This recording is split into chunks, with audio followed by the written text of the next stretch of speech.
Hello, my friends, again with Jackson Snyder Presents. Thank you for being here.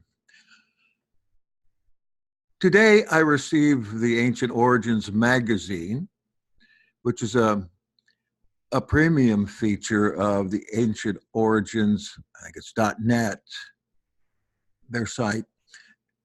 They have great articles, great pictures, lots of different ancient origins type stories of every place, of every time. You can get a free weekly update of articles for the last year and books that they suggest, which is very enlightening in itself.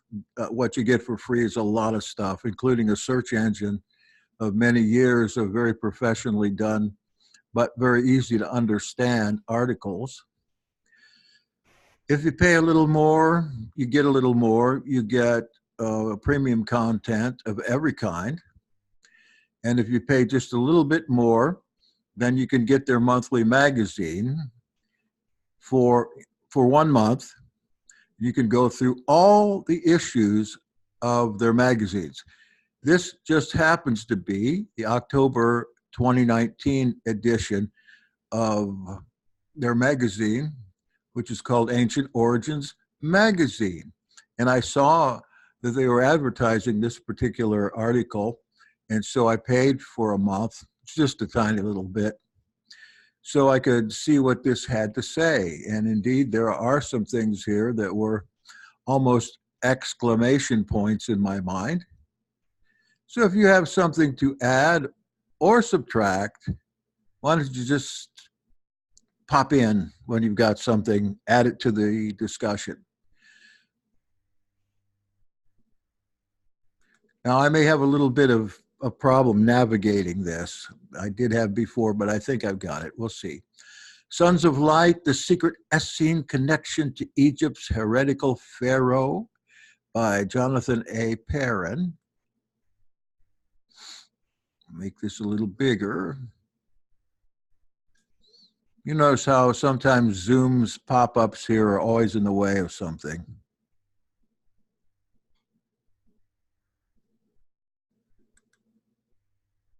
Zoom out, zoom in.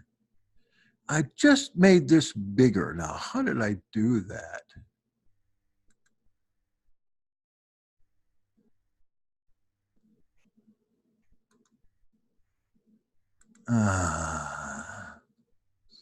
I want to make this big enough to at least read.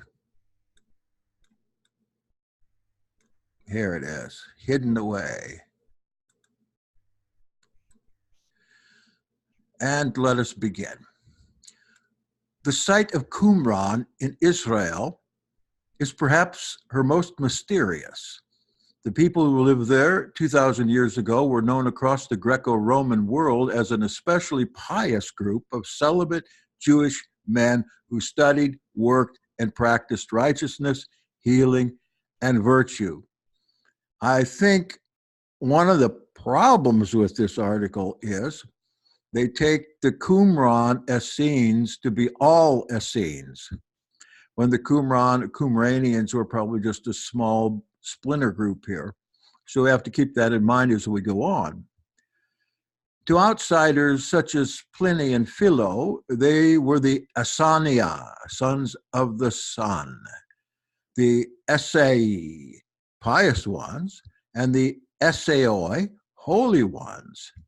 To later Jewish rabbis, they were the Tobele Shacharit, morning Baptists. To the Qumranites themselves, they were the Yahad, the community, the B'nai, or sons of light, I should say B'nai Ur, and the B'nai Zadok, sons of Zadok, an ancient priest, the priest of David, actually. To the Jewish historian Josephus, they were called the Essenes. Pliny tells us that the solitary tribe is remarkable beyond all the other tribes of the whole world, as it has not women and has renounced all sexual desire, has no money, and has only palm trees for company. Day by day, the throng of refugees is recruited to an equal number by numerous accessions of persons tired of life and driven there by the waves of fortune to adopt their manners. Sounds an awful lot like the later Desert Fathers. They kept the strictest rules for Levite priests and attempted to avoid the impurity of the Jerusalem temple. They were perhaps the world's first monastic order, and many believe they wrote at least some of the amazing Dead Sea Scrolls, 800 to 900 in total, found in the nearby caves. They lived across ancient Israel during the Second Temple period, between 150 BC to 70 AD. Most believe they, along with similar Pharisees, derived from the earlier Hasidim, over righteous Jews who pushed back against the Hellenization of Israel. When the Maccabee family seized power in 167 BC, they did not restore the legitimate line of Zadok priests, but instead filled the priestly offices themselves, alienating the Hasidim. One of these, the teacher of righteousness, eventually fled to the spot now called Qumran and founded the Essenes, about 18 question marks there. Some believe he derived his ideas from the Greek Neo-Pythagoreans or Egyptian Jewish therapeutai. We shall see. One of the biggest mysteries concerning Qumran was their connection to the sun and light. Despite the fact that they were, like all Jews, strict monotheists, they nonetheless held the sun in high esteem. We know from Josephus that, and I quote, the Essenes are peculiarly reverent toward the divinity. Before the sun rises, they utter nothing of the mundane things, but only certain ancestral prayers to him, as if begging him to come up. They call him Shamash, if I'm not mistaken. And they do indeed speak to Shamash personally, and we find that in the book of Enoch all the way through. From the Dead Sea Scrolls we read, and when the sun rises, they shall bless. Answering, they shall say, blessed be the Elohim of Israel. When the sun rises to shine forth upon the earth, they shall bless. 4Q 503. On another scroll, we read their morning prayer. Blessed art thou, O Yahweh, who art righteous in all thy ways, thou who art faithful, who hast created the morning as a sign to reveal the dominion of the light as the boundary of the daytime. For the light is good. Did I just read that? The light is the boundary of the daytime. That's from Morning Prayer 4Q 408. They call themselves the sons of light and used solar imagery to describe themselves and their future wars. Shining javelin of the power of Elohim, flaming blade to devour the wicked. From the important war scroll we read, in Elizabethan English, of course, thou hast decreed for us a destiny of light according to thy truth, and the Prince of Light thou hast appointed from ancient times to come to our support. All the sons of righteousness are in his hand. War Scroll 1310. From the Scroll of Secrets, we find a prayer to the sun god Helios. This is what I thought was pretty interesting. Sun god Helios equated for centuries with Yahweh. And I quote, Holy Helios, who rises in the east, trustworthy leader of the sun's rays, master, brilliant leader, king. While in the famous temple scroll, we read of a huge tower that was to be gold-plated inside and out and built beside the temple to serve as access to its roof, where Professor Morton Smith believes sun rituals were conducted. A sundial was even found there in 1954. Perhaps the most direct evidence of the Essene sun reverence was in their use of a solar calendar, as opposed to the solar lunar calendar then used in Israel. See, I told you so. The most recently deciphered Dead Sea Scroll by Doctors Eshbal Ratzon and Jonathan Ben-Dov of the University of Haifa in 2018 was a text referring to this exact solar calendar. So why were the sun, light, and radiance so important to the Essenes of Qumran?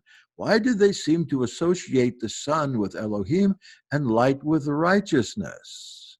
And before reading the next sentence, just take a look at I think you've probably all seen the sundial. That's pretty cool. The size of it's really small.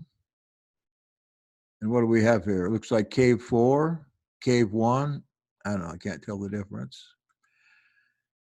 According to British metallurgist and researcher Robert Feather, one of our friends, of course, friends of the Yod, it's because of, their connection to the heretic pharaoh of the sun and light, Akhenaten. In his groundbreaking 2003 book, The Mystery of the Copper Scroll of Qumran, the Essene record of the treasure of Akhenaten, and subsequent books, Feather documented dozens of strange connections between Qumran and Akhenaten. These links are statistically significant and suggest that the Essenes had some memory of Egypt a millennium before. Anything down here? Akhenaten was Egypt's heretic pharaoh who lived from 1373 to 1337 BC. And I'm with you, Allison. A heretic? He abolished the worship of all the gods except the Aten, the sun disk. He introduced radical new doctrines to Egypt and founded a city in the desert, now called Amarna. To practice his new religion, he called himself the beloved son of Aten and was obsessed with the worship of this one monotheistic deity, as well as the maintenance of Ma'at, truth and righteousness, or maybe even better, harmony, Ma'at. More than anything, his new religion was a cult of light. Well, again, we remind each other of the Aten and the Jewish word Adon, which mean essentially the same thing. An inscription from the tomb of Panhazi, chief servant of the Aten, calls the king, "O brilliant child of the Aten, may you be young for us while you shine with the brilliance of the living Aten and see his beauteous rays." His adopted name, Akhenaten, meant shining one of the sun, and he considered himself the one true son of the one true God. "You are in my heart, and there is none who knows you except your son." It's from the great hymn. Professor Jan Assmann has translated the full name of the Aten god to read, "Lives the ruler of the light land who rejoices in the light land, in his name of light coming forth from the sun disk." So, what was the teaching of Akhenaten? It featured monotheism, resurrection, eternal life with Elohim, and of course, the means of achieving this, that is, righteous living. We've seen this bust of Pharaoh Akhenaten many times, maybe not this close. It's scary, he looks so much like my son. Oh well. An inscription from the tomb of Aya, his general and uncle, reads, "My mouth was full of righteousness. How prosperous is one who carries out his teaching."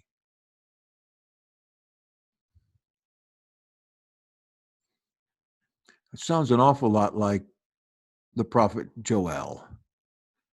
Another nearby reads, I was straightforward and true, devoid of rapacity, hearkening to his teaching and executing his laws, and not confusing words or neglecting conduct.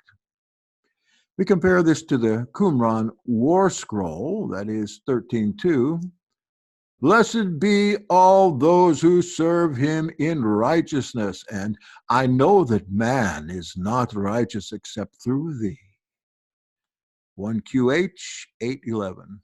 We therefore have the figure of Akhenaten, in a sense the original teacher of righteousness, prefiguring the eponymous, how do you pronounce that? Eponymous? C. Is that it? The Yes, sir. eponymous figure who founded the Essenes at Qumran. Oh, that looks a little interesting, doesn't it? Moses. I just ordered that on Kindle. Did you? This is a book, huh? Yeah. I'll let you know if it's good. Well, that's the author of this article, actually. That's how I found it. Mm-hmm. Let's briefly examine one of the abundant archaeological connections between Qumran and Amarna. It concerns the ritual washing areas excavated at both sites. At Qumran, Josephus described the process of communal ritual washing, quote, after they have worked strenuously until the 5th hour, they again assemble in one area, where they belt on their linen covers and wash their bodies in frigid water. That's Jewish War, Book 2, Chapter 8, 5, verse 129. During the excavations there, during the 1950s, 10 separate washing areas were discovered. We call those mikvot. They were labeled by head excavator Roland DeVoe as Jewish ritual baths, called in Hebrew, yes, mikvah, mikvaot, and were the oldest ever found. Immersion in what? Is that in Amarna? No, at Qumran. Immersion in water to obey the law and purify the body from ritual uncleanliness, such as handling a corpse or leprosy, was called tevlah, and was one of the primary features of life at Qumran. It was not to become ritually clean, but to be physically clean, but ritually clean, to become pure before worshiping Elohim. The purification ritual B scroll records that, and then he shall enter the water. Answering, he shall say, Blessed art thou, Elohim of Israel, for from the utterance of thy mouth is declared the purity of all, to be separated from all the guilty men of uncleanness who cannot be purified by purifying water. 4Q414. At Amarna, meantime, Akhenaten was obsessed with ritual washing and purity. His nobles recorded such comments in their tombs. Quote, may I receive the pouring of water for me. The basins of numerous water pools, lustration tables, and baths have been excavated across Amarna, including within the Great Aten Temple. These pools and washing areas can be seen on the tomb inscriptions of the nobles, which depict them as having stairways leading into them, exactly like at Qumran. Many feature 2 different stairways, just like at Qumran, so clean and unclean people would not have to come in contact.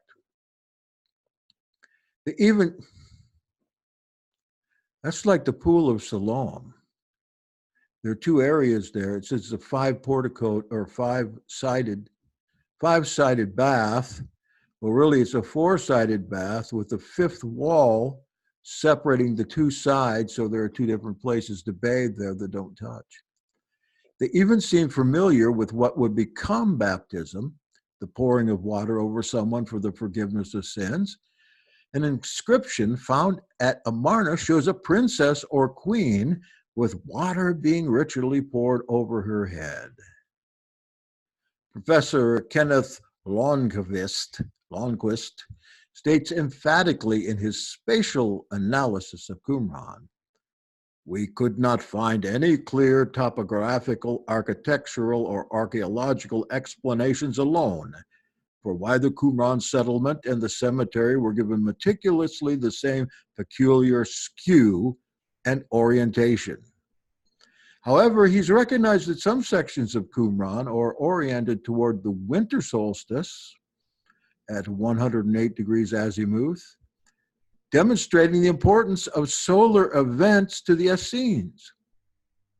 Akhenaten employed a similar winter solstice alignment, very important for him in his royal tomb, set at 116.5 degrees, and the angle of his winter solstice at Amarna in 1355 BC.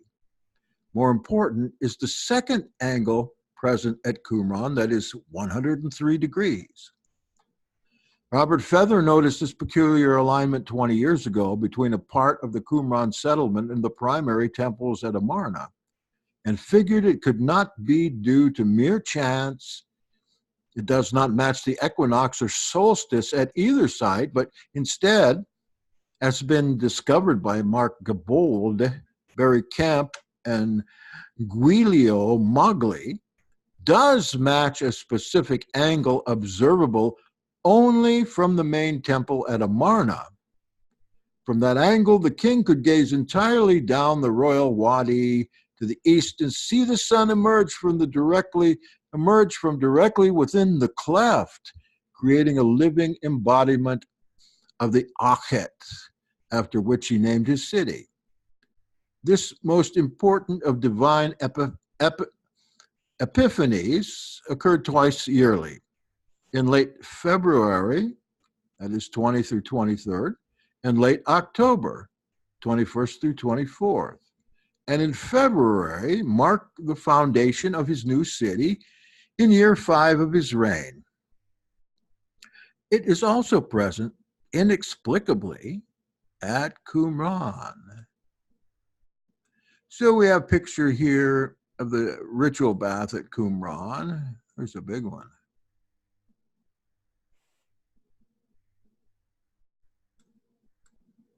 Oh, it's exciting to be there and see such a thing. Be right there. And then a block from Amarna showing a royal princess, maybe Queen Kia, being ritually purified with living water, nearly identical to the Essene practice at Qumran and the early Christian rite of baptism. Oh, yes, I see the pouring out of water here, depicted in this bas relief.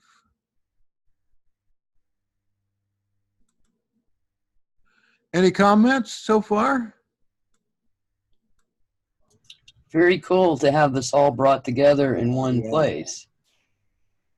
And here we have a magnificent photo of the ruins of Amarna in Egypt. And look, this must be much later here. I see Corinthian columns.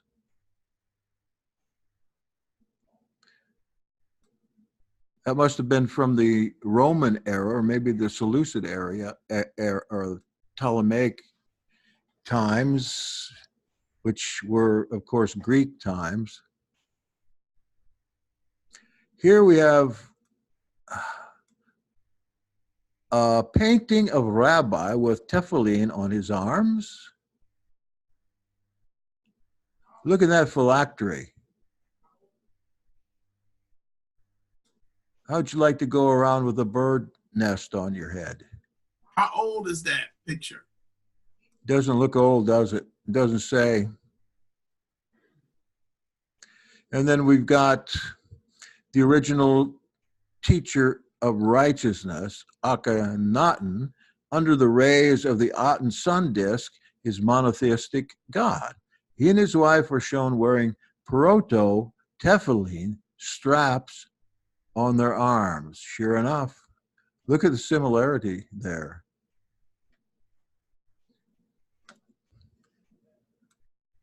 Look at the rays of the sun with the fingers or hands and the ankh.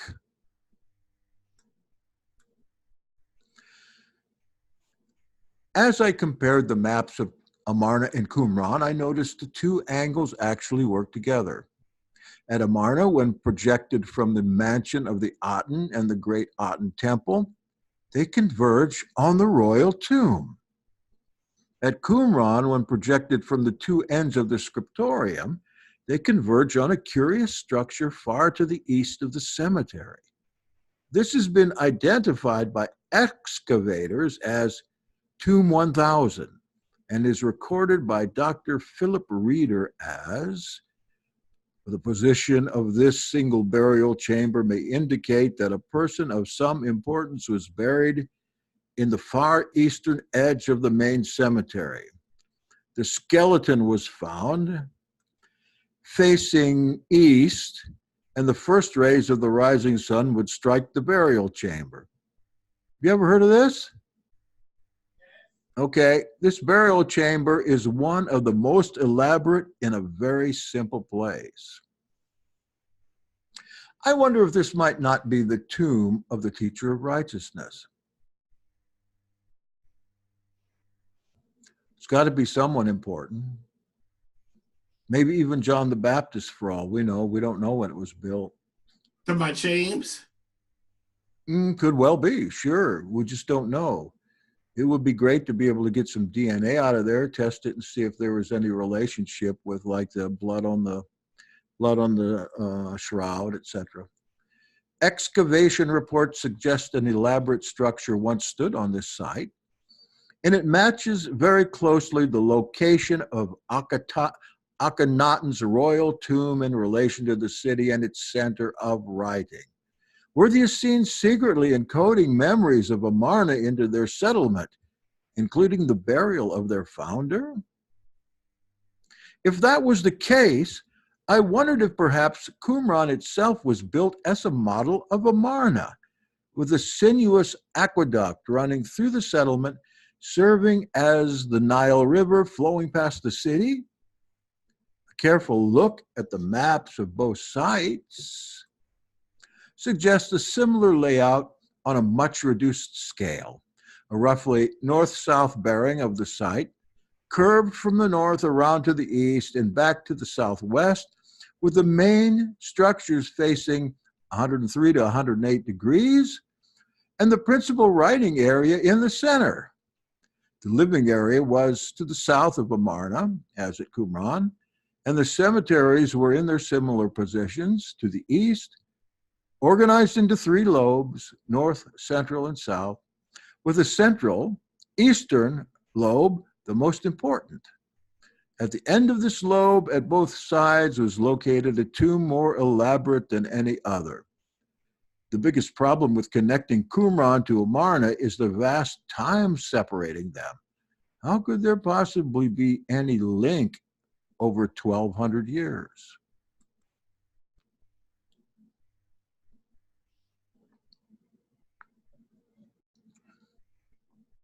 Well, sir, we must realize the web of data that Feather and others have already discovered, connecting the two communities, ranging from themes and laws to archaeological artifacts and alignments.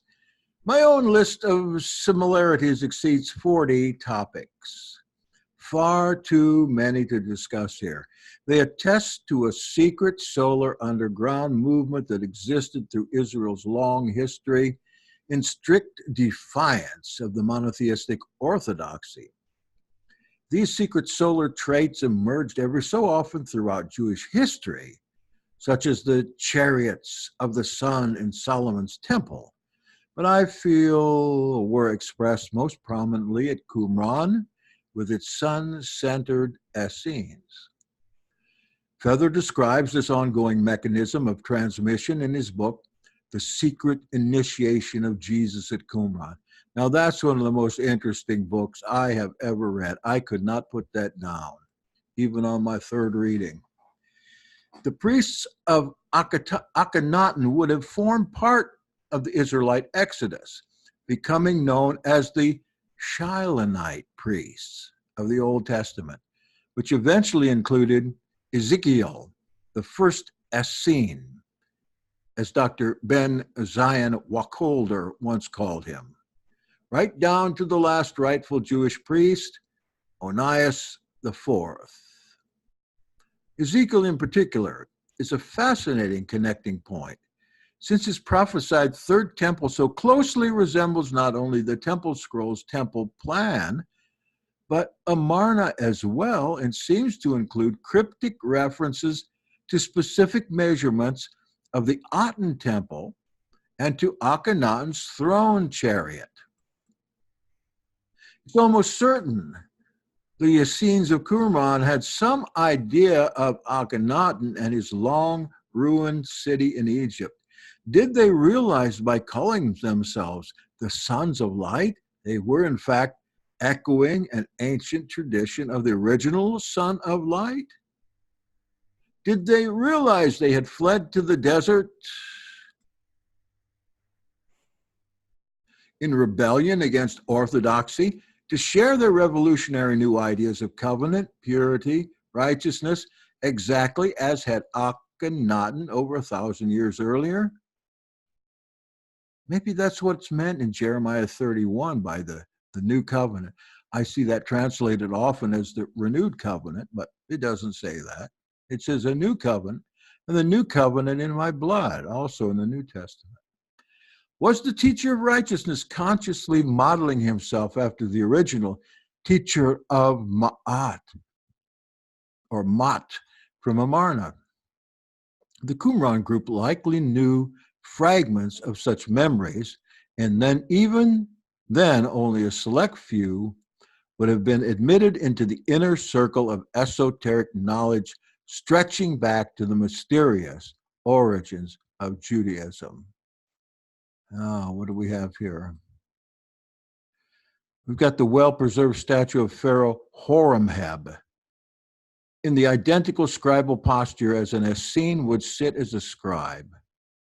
He was the pharaoh who helped dismantle the city of Amarna and erase the name of Akhenaten. What do you say to that, Allison? Well, I love this article. This is great. But your pharaoh here looks a little bit like Akhenaten in the chest area, you know, Oh, and in the yeah, belly. definitely. I was thinking, is this a man or a woman? Just as androgynous as the Truly, statues of Akhenaten. look at the rounded arms and the sort of feminine shape to the eyes and the mouth. Wow. He's wearing culottes. Yeah. Well. Yes, yes, yes. Let's see if there's any more to this. Some pics. We've got the Marl Caves in a picture here. More of the ruins. Yes, this is very familiar. I'm one of the fortunate ones that have gotten to go over there, and at night, very fortunate. There's some other really interesting articles in here. Let's take a look real quick, then we'll shut off for the night.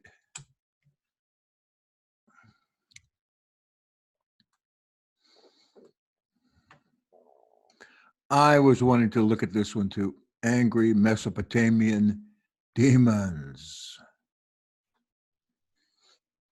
When my cousin and I were playing with a Ouija board at age 12 or so, this demon that came from the board named itself and told us through the board that it had originated in Mesopotamia.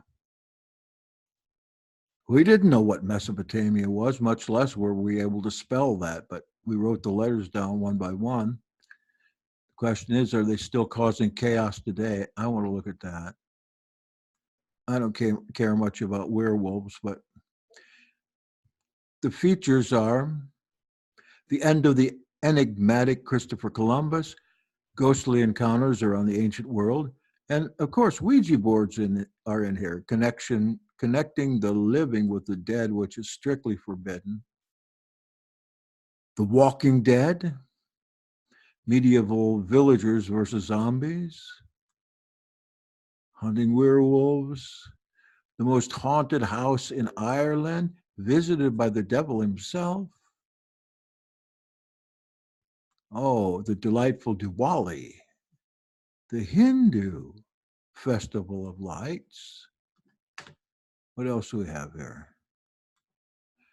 Well, this is pretty sensationalist literature, of course, but it's also gives you a real good round summary of the particular topics. And here, they're having a tour of Egypt and the Nile. And who is taking the tour here? I have to check that out. Here's his picture. Does it say? Andrew Collins. I don't know who that is, but he looks cool, doesn't he? Now, who's got a comment? Look at this picture of the Nile down here.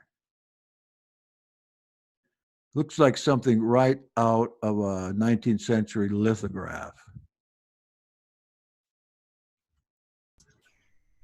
What do you remember about that Feather book about the secret initiation at Qumran regarding that one major tomb that this article was talking about?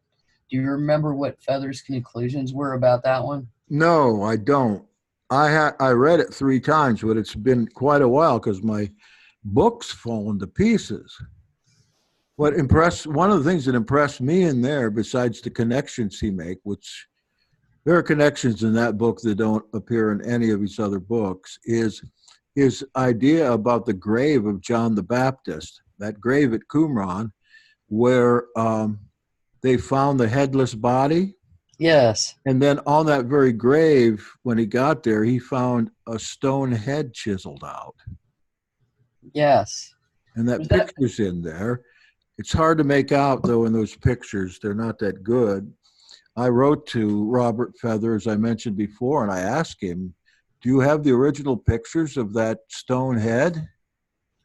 And he really didn't want to talk about that very much. I think he's kind of embarrassed, but I thought that's what I take away from that in thinking. I don't know what else, but that book was like an eye-opener.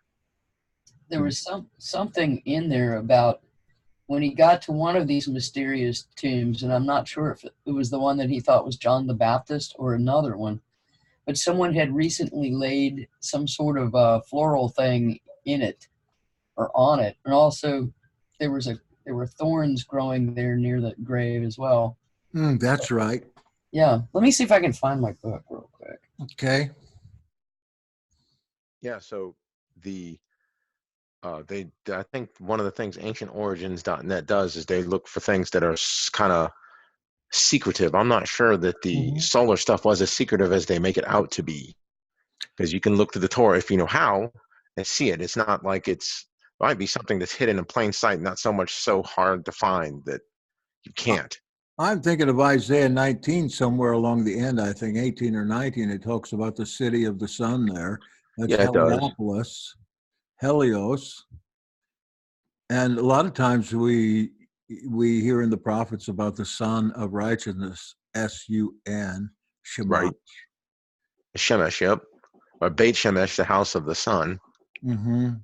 So but then even talking about the calendar, which he doesn't go into much detail about, but it can apparently be found in in Torah if you know how to look. Of course, if you've read Enoch, then you'll see it all over the place, but maybe if you don't, you might not. That's right. And I think one of the advantages here is if you're interested in a topic like the one we just read, it leads you through the high points so you can get the basics of whatever it is. Right. I have read quite a few of their articles. There are probably 20, 25 articles of at least of Akhenaten or Elephantine Island and things that were interested a lot in Judaism, ancient Judaism. You know, things about 10 new Halloween recipes or the house in Ireland the devil lived in. I'm not interested in that, or werewolves. But they're casting a wide net because they've got these writers that they have to pay to keep a high level magazine. But one thing about this, all their stuff, the pictures are so excellent. And of course, you're going to have to put up with lots and lots of ads unless you want to pay, I think it's $4 a month for premium. Then you don't have to see those ads anymore. Did you find that? I found something. What I was reading was from page 241 in the Secret Initiation of Jesus at Qumran, and it says there's a small cemetery, but similarly patterned to the main one, and it doesn't say if it's to the east. And there were 3 excavated graves. There's irregularly laid marking stones at each grave site, and one of the graves had a feature he'd found nowhere else. A long, straight palm frond had been laid, almost certainly with some precision, midway along the length of the open dugout grave. It hadn't been there long, and it was laid out in the, wait a minute, I think he said that it was laid out in a north-south orientation. And this is one I believe he thinks is John the Baptist's grave. But it could be the one, what I'm wondering, is that the one with the, that this article referred to as the teacher of righteousness. Oops, I lost my internet. Can you turn to that picture? Yeah, let me see if I can with get it. John the Baptist stone head, Yeah, and put that on so we can see it. sure, hang on. It's not very plain. I have a black and white copy. So Where would the original skull be? I heard there was rumors that the church had possession of that. Why don't they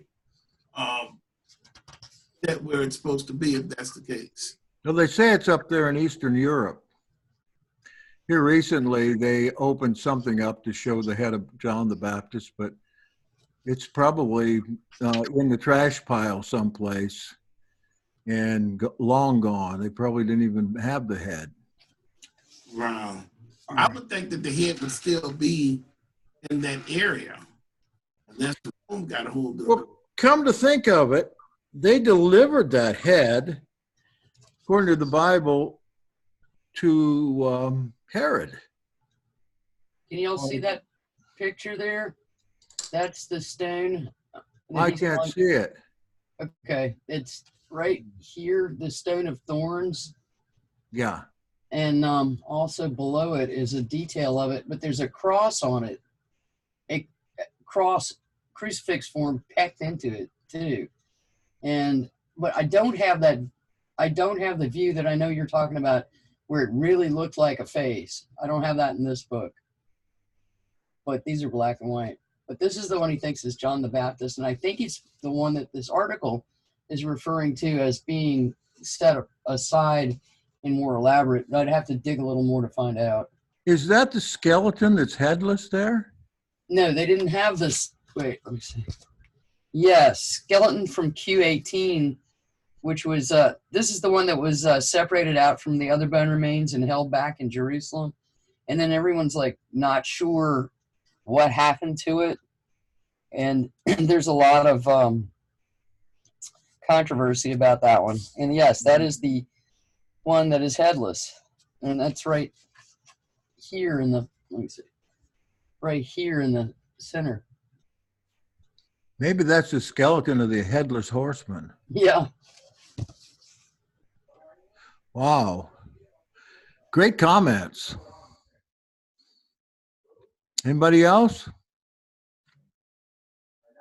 Well, congratulations for making it through another Sukkot season.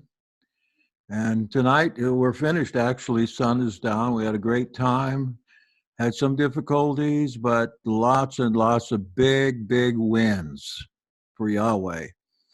And so let us go on to ordinary time, which we're coming to now. And I forgot to get those calendars out.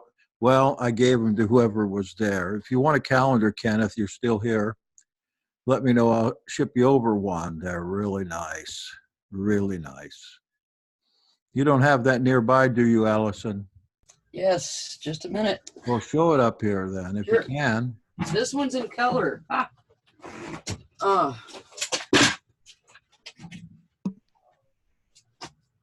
Sorry.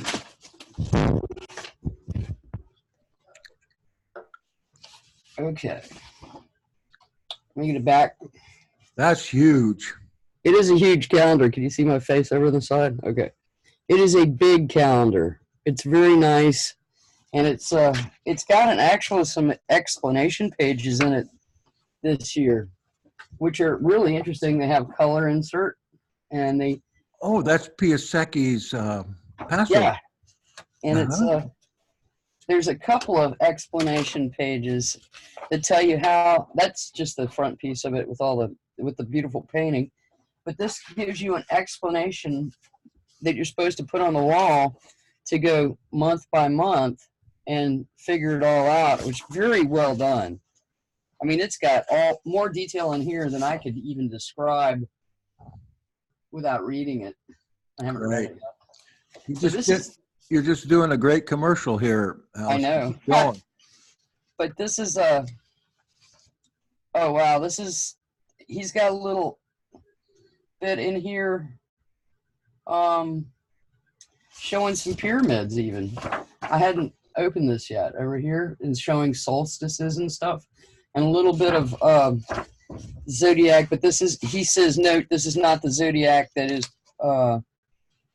clearly horoscope, clearly condemned in scripture. This is the Maseroth, the witness of the gospel written in the stars. See Job, Psalms, many others. Would you believe we got some criticism last year because the pyramid in it, and it had the Maseroth in it. Yeah. Oh, this is cool. The thing at the bottom on the right down here is pretty neat. I hadn't seen that before. That's interesting. That's the path of the gates. So you have a whole, I don't know, 10 or 12 pages of explanation in here, as well as the calendar. And the calendar is wonderful because it's like a 2-month calendar. Okay, here's September on the top. And oops, get super nice. You know, so it's not so hard to figure out. It's got the our current kind of days on it, and then it's in the main print, the main part of the block, and then the biblical month and the biblical days according to this calendar, or this way of looking at it up at the top. So it's really easy to read. And this is my third one of these. I think they're wonderful. How far does it go into the future there? 21? I think so. Usually they're good for a couple of years. Yes. April of 2021. Excellent. We got the whole new year on there. Yes. So we can all know when Sukkot is. Yeah. You know what? We have only about 10 of those. Yes. So if somebody wants one, they need to let me know. And another thing, Norman, he made those for us for a fundraiser. That is Norman Gray. And he doesn't like me giving them away to anybody but the people that are supporting the Yahad. So if there's any left, then I will go ahead and sell those. And we'll make that part, this a commercial for that. I'll take this piece out of this video. I don't know what the price is yet, but I'm thinking maybe $20 plus postage. Those are expensive to send too. Yes. Okay. Thank you all for coming. Thank you for sharing that, Allison. And as for the rest of you, enjoy the rest of your week. We'll see you on Shabbat, 11 o'clock on Zoom Nation.